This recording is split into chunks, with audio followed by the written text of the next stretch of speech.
Student, in this video we are going to discuss numericals from the chapter NMR. NMR के chapter से हम जो बच्चों video यहाँ पर जो है न्यूमेरिकल्स कुछ इंपोर्टेंट न्यूमेरिकल है और इजी टॉपिक है और नेट में आए हुए न्यूमेरिकल्स हैं इंपोर्टेंट है बच्चों कंपटीशन पॉइंट ऑफ व्यू से NMR के। तो ये कुछ सेम थीम पर सेम फार्मूले पर बेस्ड क्वेश्चंस हैं जो कि फार्मूला लगेगा बच्चों यहाँ पर h nu equal to g mu n g N mu N B Z. तो ये न्यूमेरिकल सोल्व करने से पहले हम इसको बच्चों इस फार्मूले को ब्रीफली कहाँ से ये फार्मूला है, इसका मीनिंग है, उसको थोड़ा सा देखेंगे और फर्दर फिर इन न्यूमेरिकल को हम सॉल्व करेंगे जो सेम ही बेस्ड फार्मूले पर बेस्ड है, एक से ही ये न्यूमेरिकल्स हैं। तो पहले बच्चों briefly will discuss this formula from the NMR. तो बेसिक प्रिंसिपल बच्चों एनएमआर का तो पता ही है प्रीवियस वीडियो से। एनएमआर एक बार ब्रीफली हम देख लें इसको। एटम्स कुछ न्यूक्लियर के पास बच्चों क्या होती है, न्यूक्लियर स्पिन होती है। इसके बाद का कहने का मतलब यही, कुछ न्यूक्लियाई जैसे कि हो गया बच्चों प्रोटॉन हो गया या 13C हो गया, उनके पास न्यूक्लियर स्पिन है। मतलब क्या करते रहते हैं, न्यूक्लियर स्पिन का मतलब वो स्पिन करते रहते हैं। जैसे कि हम इलेक्ट्रॉन की बात करते हैं, इलेक्ट्रॉन क्या करता है, स्पिन करता रहता है, प्लस हाफ और माइनस हाफ। ऐसे न्यूक्लियाई क्या करते रहते हैं, स्पिन करते रहते हैं। तो कुछ के पास होती है बच्चों न्यूक्लियर स्पिन जो हाफ इंटीजर होती है और कुछ के पास न्यूक्लियर स्पिन क्या होती है बच्चों, इवन नंबर होती है। इज इवन नंबर है तो कहने का इंटीग्रल नंबर होगा 1 2 3 इस तरह से होगा, या हाफ स्पिन होगी या न्यूक्लियर जीरो होगी। तो जीरो किसके पास होती है बच्चों, अगर even number, mass number even है और एटॉमिक नंबर भी इवन है तो उनकी न्यूक्लियर स्पिन आई जो है जीरो होगी, रिजल्टेंट उनकी स्पिन जो आती है जीरो आती है। लेकिन हाफ इंटीजर बच्चों उनकी आती है जिनके पास मास नंबर ओड होता है, जिनके पास मास नंबर क्या रहेगा, ओड रहेगा, तो हाफ इंटीजर न्यूक्लियर स्पिन आती है। और जिनके पास मास नंबर क्या रहेगा, इवन रहेगा और एटॉमिक नंबर जो है ओड रहेगा तो उसकी न्यूक्लियर स्पिन क्या आ रही है, 1 आ रही है, 3 आ रही है, इंटीजर नंबर आ रही है। कहने का मतलब इंटीजर नंबर आ रही है। तो 3 कैटेगरी में है nuclear spin I equal to 0 किसकी है, जिनका मास नंबर भी क्या है, mass number A and atomic number both even, अगर दोनों क्या है बच्चों इवन है।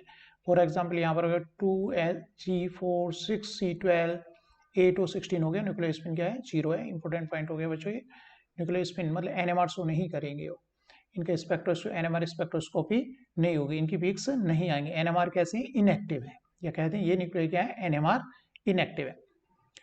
तो बच्चों न्यूक्लियाई पोजेस इलेक्ट्रिक चार्ज, जो न्यूक्लियाइस हैं उनके पास इलेक्ट्रिक चार्ज होता है। जैसे यहाँ प्रोटॉन की बात करें तो प्रोटॉन में एक प्रोटॉन है, H पे एक प्रोटॉन है तो इसके पास न्यूक्लियर चार्ज है। स्पिनिंग न्यूक्लियस, अगर ये स्पिन करेंगे कोई भी चार्ज पार्टिकल में अगर मोशन हो, चाहे स्पिन मोशन हो या लीनियर मोशन हो, तो उसके साथ कनेक्टेड होता है, वो मैग्नेटिक फील्ड जनरेट करता है।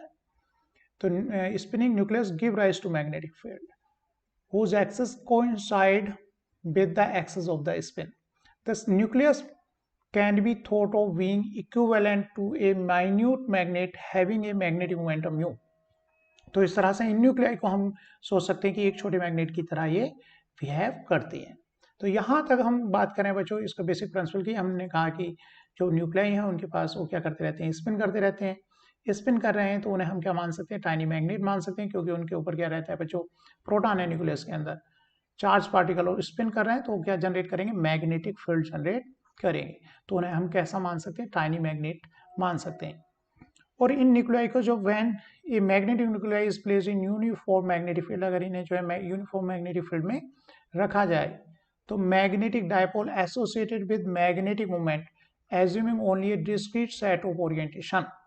तो इनके जो डिफरेंट ओरिएंटेशंस जो होंगे उनकी एनर्जी डिफरेंट हो जाएगी अगर इन्हें डिफरेंट मैग्नेटिक फील्ड में रखें। जैसे कि बच्चों हम बात करें प्रोटॉन की, अगर बात करें 1H की बात करें तो बच्चों इसकी दो जो स्पिन्स हैं, आई जो है इसकी कितनी है बच्चों, प्लस हाफ और माइनस हाफ है, प्लस हाफ और माइनस हाफ है।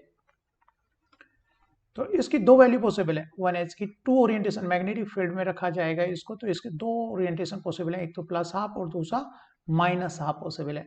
ये डिपेंड करता है आई पर। तो टोटल कितने ओरिएंटेशन पॉसिबल है, कोई भी ओरिएंटेशन पॉसिबल नहीं है। कहने का मतलब ये है यहाँ पर केवल इसके दो तरह से रह सकता है, या तो अप स्पिन या फिर डाउन स्पिन। ऐसा नहीं है कि ये 45 डिग्री या 50 इस तरह डिफरेंट एंगल से रह जाए।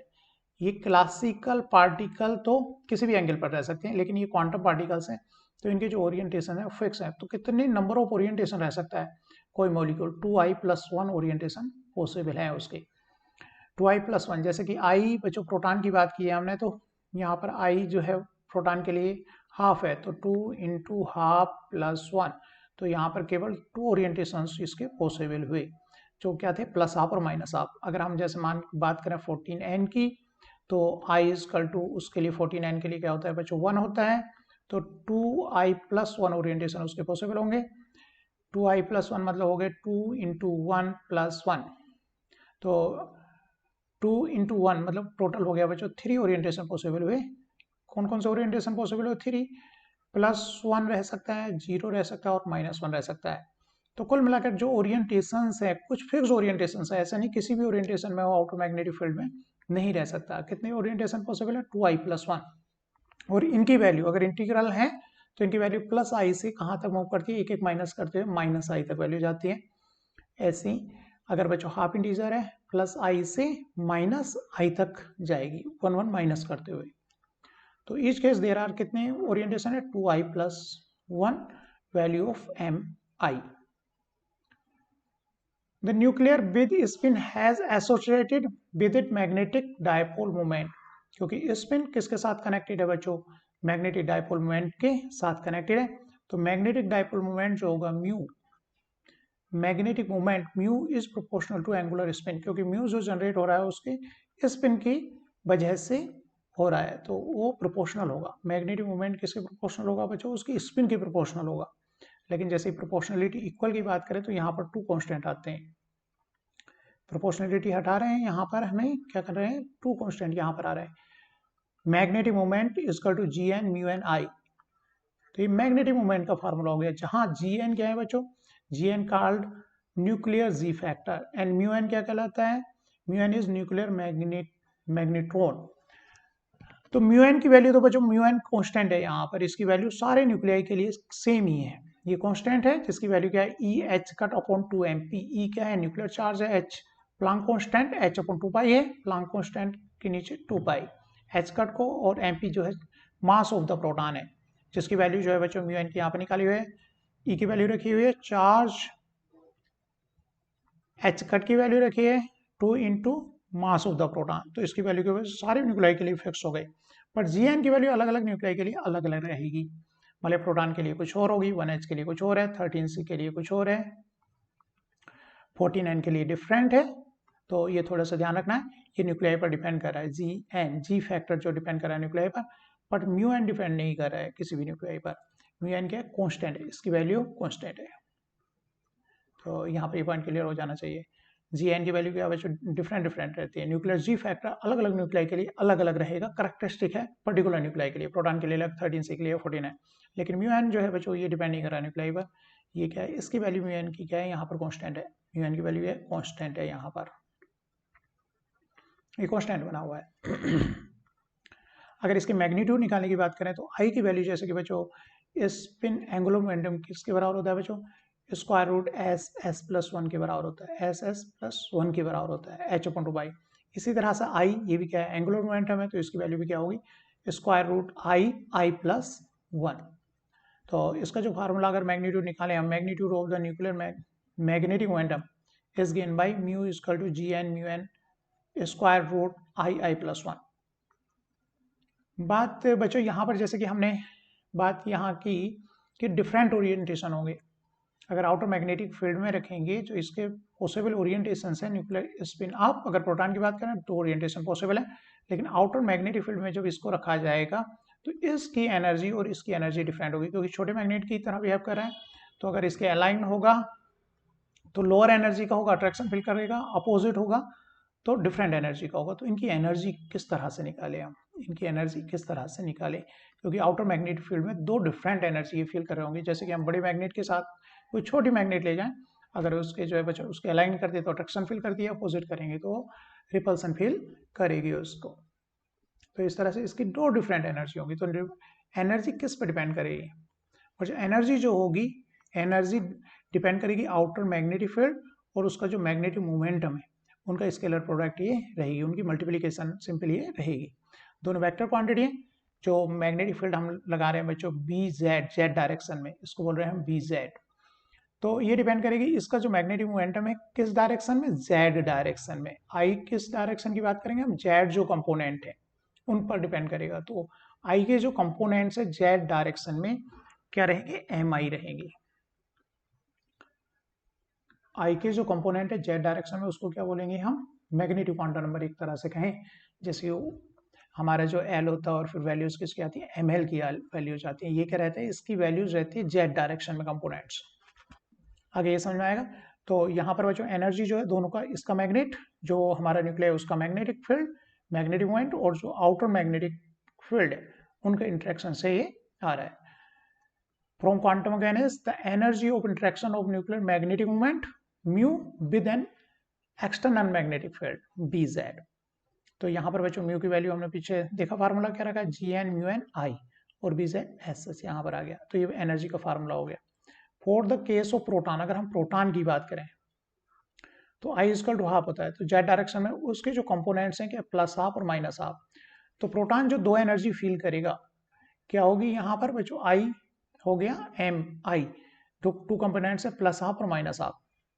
तो ये फार्मूला हो गया बच्चों। अगर हम क्या रख रहे हैं यहाँ पर, आई की जगह पर रख रहे हैं प्लस हाफ, तो आ गया हाफ, आ गया इसकी जगह पर फार्मूला हो गया माइनस हाफ, क्योंकि फार्मूले में बेसिकली क्या चल रहा है, यहाँ पर माइनस चल रहा है, minus half G N mu N B Z. और प्लस हाफ के लिए क्या आ गया, माइनस हाफ के लिए एम आई क्या रख रहे हैं, माइनस हाफ रख रहे हैं यहाँ पर आई की वैल्यू, तो ये आ गया plus 1/2 G N mu N B Z आ गया। तो जो दो एनर्जी होंगी एम आई, जो कि बच्चों अगर आउटर मैग्नेटिक फील्ड में नहीं रख रहे, तो दोनों चाहे तो अप स्पिन है चाहे क्या है बच्चों डाउन स्पिन है, वो सेम ही एनर्जी फील कर रहा होगा, डिजनरेट होगा। लेकिन जैसे हम मैग्नेटिक फील्ड लगाएं, मैग्नेटिक फील्ड यहाँ पर नहीं लगाए इक्वल टू 0, और मैग्नेटिक फील्ड हमने अप्लाई किया, मतलब magnetic field is not equal to 0, मतलब मैग्नेटिक फील्ड अप्लाई किया, तो ये दोनों सेम एनर्जी के नहीं रहे होंगे। एक अट्रैक्शन फील कर रहा होगा और एक रिपल्सन फील कर रहा होगा। एक की एनर्जी लोअर होगी और एक की एनर्जी क्या होगी, हायर होगी। तो ये दोनों क्या हो जाएंगे, स्प्लिट हो जाएंगे, डिफरेंट डिफरेंट एनर्जी के हो जाएंगे। तो अगर इनकी जो गैप है डेल्टा ई, इस एनर्जी और इस एनर्जी का, अपर में से क्या हटा दो, माइनस, लोअर कर दो, तो माइनस इसकी energy half G N mu N B Z, minus ये किया तो माइनस माइनस ये बच्चों ऐड हो गए, तो इसका जो गैप आएगा क्या निकल कर आया, G N mu N B Z आया। हमने क्या किया, upper energy minus lower energy कर दिया, दोनों ऐड होकर के क्या हुआ, जी एन म्यू एन। तो एनर्जी का जो एनर्जी गैप है दोनों एनर्जी स्टेट्स का, वो किसके बराबर, G N mu N B Z. तो अगर हमें क्या करना है बच्चों, यहाँ पर ये अप स्पिन है जो प्रोटॉन है, यहाँ पर हम क्या डालेंगे, रेडियो वेव फ्रीक्वेंसी डालेंगे, और इस गैप के बराबर रेडियो फ्रीक्वेंसी हो जाएगी, तो ये क्या हो जाएगा, फ्लिप कर जाएगा, हायर स्टेट में चला जाएगा, स्पिन डाउन हो जाएगी, जो कि हमें एब्जॉर्प्शन देखने को मिलेगा। तो गैप जो फ्रीक्वेंसी हम रेडियो वेव फ्रीक्वेंसी यहाँ पर डाल रहे हैं, उसकी जो फ्रीक्वेंसी है, इसकी जो एनर्जी एच न्यू किसने के बराबर होनी चाहिए, इस गैप के बराबर होनी चाहिए, और ये एनर्जी कितनी है, G N mu N B Z. तो H nu is equal to क्या हो गया, G N mu N B Z के बराबर हो गया। इतनी फ्रीक्वेंसी की एनर्जी डालेंगे तो क्या आएगा, फार्मूला बच्चों क्या आएगा, G N, G factor, mu N and nuclear magnetron और अप्लाइड मैग्नेटिक फील्ड। तो यहाँ से ही बच्चों ये फार्मूला है जिस पर बेस्ड क्वेश्चन है। H nu is equal to क्या है, G N mu N B Z equal to H nu. अब न्यूमेरिकल्स पे चलते हैं, उनको देखते हैं किस तरह से। तो यहाँ पर आपको क्लियर हो गया होगा बच्चों, हम रेडियो वेव फ्रीक्वेंसी जो डालते हैं, जो क्या करती है, लोअर स्टेट से प्रोटॉन को हायर स्टेट में ले जाती है, तो इस गैप के बराबर होनी चाहिए, और गैप फार्मूला क्या निकल कर आया, G N mu N B Z equal to H nu. तो हमारी रेजोनेंस की फिनोमिना होती है जब ये गैप की एनर्जी और रेडियो वेव फ्रीक्वेंसी जो एच न्यू है उसकी एनर्जी क्या हो जाती है, इक्वल हो जाए। तो proton nuclear spin flip provide the energy H nu of the radio wave frequency proton और frequency nu is exactly equal to this gap, इस गैप के बराबर हो जाए। तो बच्चों इस फार्मूले को ध्यान में रखते हुए हम अब क्वेश्चंस करते हैं। तो यहाँ पर ये क्लियर हो गया होगा कि जी फैक्टर क्या एक कॉन्स्टेंट है ना, और वो अलग अलग न्यूक्लियाई के लिए अलग अलग होता है। तो यहाँ पर कंपैरिजन करा करके यहाँ पर 13C कितने पर रेजोनेट होगा ये पूछा गया है। क्या दिया है बच्चों, जी फैक्टर्स दिए हुए हैं किसके लिए, 1H और 13C के लिए 5.6 एंड 1.4 रेस्पेक्टली, जी फैक्टर्स दिए हुए हैं for the same value of magnetic field, और मैग्नेटिक फील्ड की दोनों केसेस में सेम वैल्यू रखी गई है, same value of magnetic field strength. ये 1H रेजोनेट करा है बच्चों इतने पर, तो 13C कितने पर रेजोनेट करेगा। तो बच्चों प्रोटॉन 1H और 13C के लिए रेजोनेंस कब होता है, जब एच न्यू जो रेडियो फ्रीक्वेंसी है किसके बराबर हो जाती है, G N mu N B Z के बराबर। तो ये दो कंडीशंस हो गए। यहाँ पर क्या कहा गया, इन दोनों का कंपैरिजन अगर हम करेंगे यहाँ पर कंपैरिजन से निकल जाएगा। मैग्नेटिक फील्ड स्ट्रेंथ क्या है, इक्वल है दोनों केसेस में, तो मैग्नेटिक फील्ड स्ट्रेंथ क्या रखेगी, इक्वल रखेगी, ये दोनों कट कर दिया ऊपर नीचे। एच क्या है बच्चों, प्लांक कांस्टेंट होता है, उसकी वैल्यू तो सबके लिए सेम ही है, तो ये भी कट कर दिया गया। म्यू एन जैसा कि बच्चों पहले थ्योरी में बताया, म्यू एन तो बच्चों 1h का या 13c का क्या रहता है, सेम ही रहता है, तो भी क्या है बच्चों, इक्वल है। तो यहां से न्यू प्रोटॉन के लिए न्यू कितना है बच्चों, 5.6 है, 5.6 न्यू अपॉन न्यू 13c का कितना है, 1.4 है, इजकल टू जी, अच्छा जी एन दिए हुए, जी एन कितना है बच्चों, 5.6 है, किसका 5.6 है, प्रोटॉन का, और 13c का कितना है, जी एन 1.4 है। पूछा क्या, न्यू पूछा है बच्चों, प्रोटॉन का गिवन है और 13c का इन्होंने पूछा है। प्रोटॉन कितने पर है, 600 मेगाहर्ट्ज पर, तो यहाँ पर यूनिट का ध्यान नहीं रखना है क्योंकि हम यहाँ मेगाहर्ट्ज रख रहे हैं, तो जो कैलकुलेट होकर के आएगा वो क्या आएगा, मेगाहर्ट्ज में आ जाएगा। न्यू 13c का कैलकुलेट करना है, तो 13c इजकल टू क्या हो गया बच्चों, 13c इजकल टू 1.4 और 5.6 ये पलट के चला जाएगा, तो इस तरह से कितना है, 150 मेगाहर्ट्ज वैल्यू आ गई। तो दो केस दिए हुए थे हमने, जैसे कि बच्चों देखा यहाँ पर Gn की वैल्यू अलग सबके लिए अलग होती है, लेकिन न्यूक्लियर मैग्नेट्रॉन जो है बच्चों उसकी वैल्यू सेम होती है, तो आपस में कट गए, और यहाँ कंडीशन दी हुई थी दोनों केस के लिए मैग्नेटिक फील्ड डिस्टेंस सेम थी। नेक्स्ट क्वेश्चन देखते हैं। नेक्स्ट क्वेश्चन बच्चों, for a certain magnetic field distance A free proton spin transition occur at इतने, तो फ्री प्रोटॉन जो है स्पिन ट्रांजिशन अकर एट इतने पर रेजोनेट कर रहा है free proton, keeping the magnetic field strength constant, magnetic field strength क्या कर रहे हैं हम, कांस्टेंट रखें, तो 14n कितने पर रेजोनेट करेगा, ऑलमोस्ट सिमिलर क्वेश्चन है, तो दो कंडीशंस अलग अलग, 1h और 14n। रेजोनेट कब करता है, जब radio wave frequency H nu किसके बराबर होती है, G N mu N B Z के बराबर होती है। 14n के लिए बात करें, G N H nu equal G N mu N B Z के बराबर, इन दोनों का हम क्या करें, कंपेरिजन कर लें, क्योंकि कुछ चीजें कट जाएंगी, प्लांक कांस्टेंट से कट गया, और म्यू एन जैसे जानते हैं न्यूक्लियर पे डिपेंड नहीं है, म्यू एन कट गया आपस में, उसकी वैल्यू सेम ही होती है प्रोटॉन के लिए भी और अदर न्यूक्लियर के लिए भी, और same magnet keeping the magnetic field strength constant, और मैग्नेटिक फील्ड को क्या रखा गया है, सेम रखा गया है, तो बी साइड भी कट गया। तो इस तरह से रेजोनेट फ्रीक्वेंसी किसकी दे रखी है बच्चों, प्रोटॉन की गिवन है, प्रोटॉन की गिवन है, तो नाइट्रोजन की हम कैलकुलेट कर सकते हैं।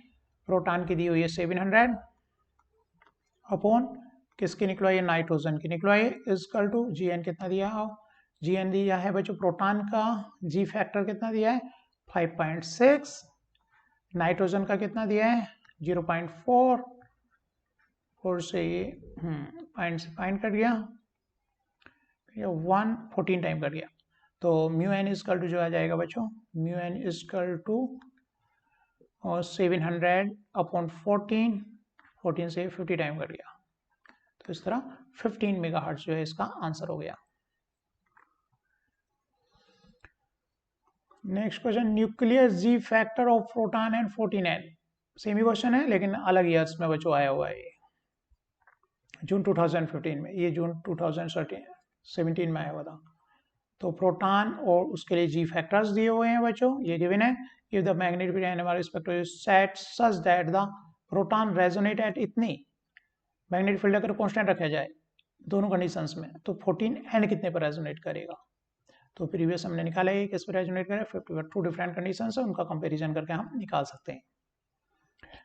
Calculate the NMR frequency of the proton 1h in magnetic field of intensity 1.4 tesla दी है, गिवन Gn और म्यू बच्चों गिवन है, कैलकुलेट क्या करना है, एनएमआर फ्रीक्वेंसी मेगाहर्ट्ज में ऑफ द प्रोटॉन की, h nu is equal to formula हमारा क्या है, Gn mu N B Z, तो बच्चों यहाँ पर निकलवाया न्यू निकलवाया है, बाकी चीजें गिवन है Gn mu N B z upon h Planck constant, तो फ्रीक्वेंसी निकल जाएगी इस फार्मूले से, बाकी चीजें दी हुई हैं, 1.40 क्या दिया हुआ है बच्चों, बी जेड गिवन है जो कि यहाँ पे इतना टेस्ला में हमने रख दिया, म्यू एन यहाँ पर गिवन है, म्यू एन क्वेश्चन में, जी एन गिवन है प्रोटॉन के लिए, और प्लांक कांस्टेंट बच्चों इतना होता है, और डिवाइड करके निकल आएगा, और हर्ट्ज में आएगा तो 10⁶ हर्ट्ज को क्या करेंगे, मेगा हर्ट्ज में चेंज कर लिया।